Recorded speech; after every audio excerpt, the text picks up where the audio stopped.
Ohio got the must, and today we're going to be doing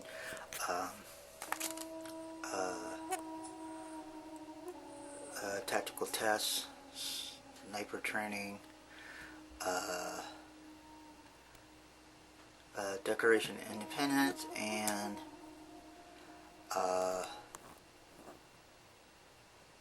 the Constitution, Bill of Rights to bear firearms. This is a topic that was requested by Wushu Richard. Yo, dude. Well, let me get to the point here. Alright. It's also, I'm doing an update for my gun anyway, so what we're doing is definitely going to talk about the subject. So let's get to the point, to the update on my gun that I'm going to get. It's going pretty well. Next month I'll put some more money up to it, and it has went down in price from $999.99 to $799.99. $799.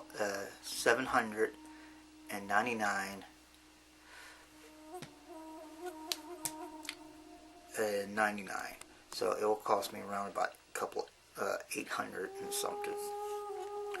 So we get that out of the way. Now, the Second Amendment. Okay, if you want to know about the Second Amendment and everything, you can look it up. Just type in Second Amendment, gun rights, and it will boot you to it on your computer. What we're going to talk about right now is about the Declaration of Independence. Now, the Declaration of Independence backs up the Second Amendment, alright, by the line of, by the line. You have to read the whole thing. You got to go to also the Declaration of Independence and Pursuit of Happiness. That's the line that you look under that backs it up. It backs up the Constitution. And a pursuit of happiness is what it's all about. Okay, if a gun makes you happy, if a woman makes you happy, if something makes you happy, it's pursuit of happiness. Alright. The Second Amendment is our gun rights. That is give and take. It protects our gun rights and everything. So you're looking at a debate against old and new, which old was 1776, which was the Declaration of Independence was written in. Now, if you take a couple of years after that, 1791 Declaration, the Constitution and the Second Amendment. So, if you think about it, way before all this new stuff came around, people shooting each other and everything like that, we still had crime. We still had this and we still had that. It's because, not cause the guns, it's because people started acting stupid. Okay? Now, if you look that line up, Pursuit of Happiness, it backs up the Constitution full-heartedly. They are separate papers, but yet it's good to have both. I have the Declaration of Independence upstairs.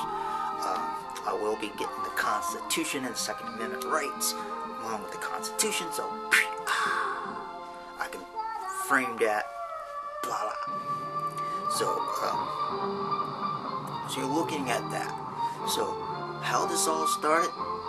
Well, if you go back to the 1700s, when our nation was just young bucks, you know, real young.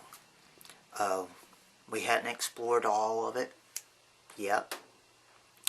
That wouldn't happen until a couple of years later, until the 1800s. That's when Lewis and Clark said, alright, I'm going to, you know, we're going to map out this country, see what's going on, you know. And then all of a sudden, you know, before that.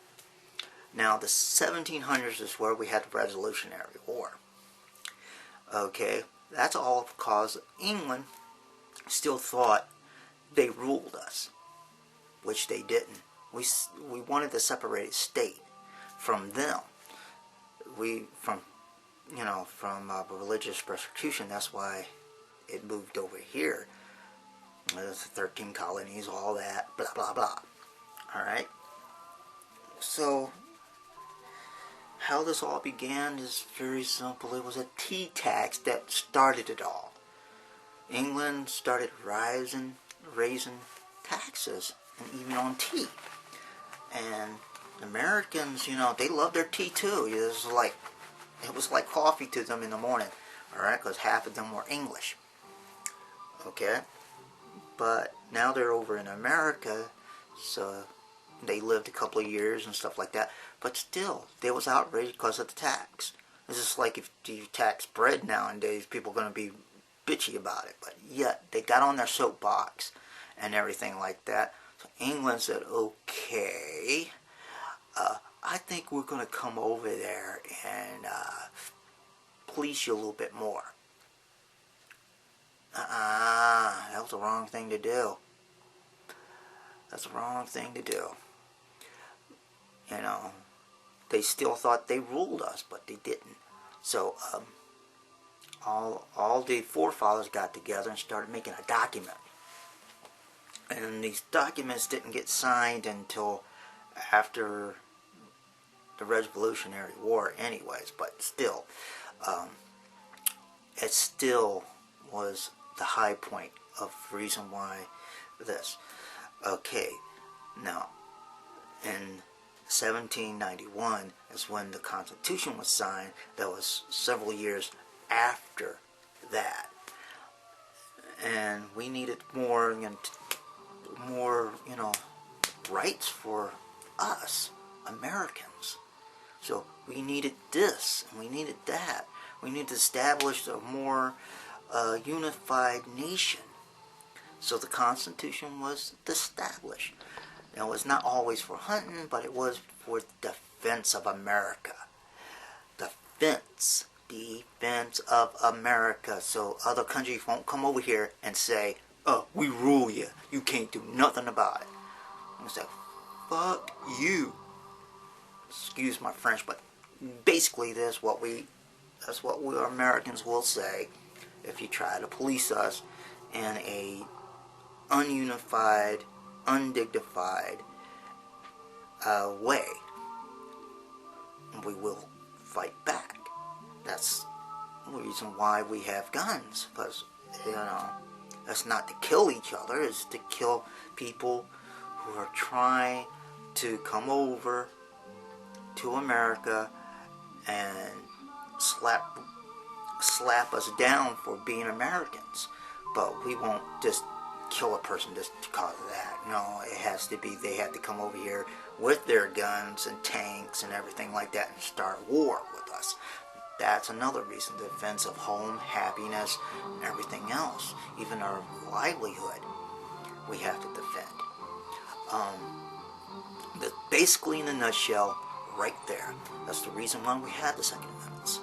That unified our rights as American citizens to keep and bear arms. We're not totally mad hatters, wanna let's go kill this little bitch. We're not like that. Some of us are pretty peaceful. We don't want to kill a person just because we have guns and we can do it. It has to be if someone breaks in, tries to hurt us, our family, whatever. That's the reason why we have the Constitution. A lot of people take that for granted. We have a lot of nuts. We have a lot of bad apples who cannot dignify themselves in the right manner, so they go out with a gun and start shooting people for no apparent reasons, and that's why we have gun control. Wow. So I said that in less than a couple of minutes or so, and this was requested by Richard, and I thank him for this little sit down and reason why. So, bye.